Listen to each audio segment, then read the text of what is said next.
شمالی لندن میں 3 دن پہلے شروع ہونے والے فسادات اب چوتھے روز میں داخل ہو چکے ہیں، اور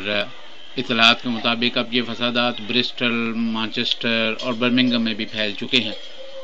اس وقت یہ فوٹیج عالمی اخبار نے جو اپنے ذرائع سے حاصل کی ہے یہ لندن کے علاقے وولچ کی ہے، لیکن سب سے برے حالات جو رہے ہیں وہ ہیکنی، کیوشم اور ان علاقوں میں رہے ہیں۔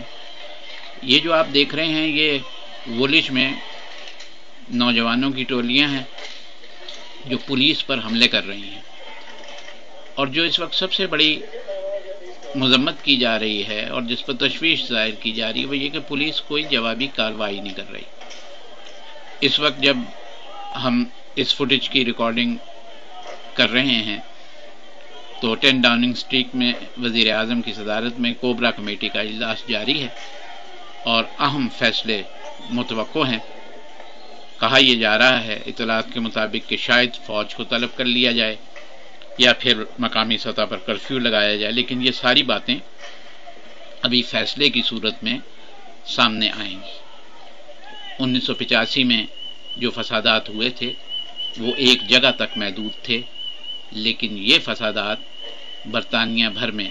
پھیل رہے ہیں۔ اس کی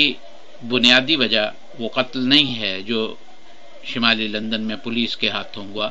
جس میں ایک سیاہ فام کو گولی مار کے ہلاک کیا گیا، بلکہ اس کی بنیادی وجوہات اور بہت سی ہیں جن پر اب یہ یہاں کے تھنک ٹینک جو ہیں وہ غور کر رہے ہیں۔ صفدر حمدانی، عالمی اخبار، لندن۔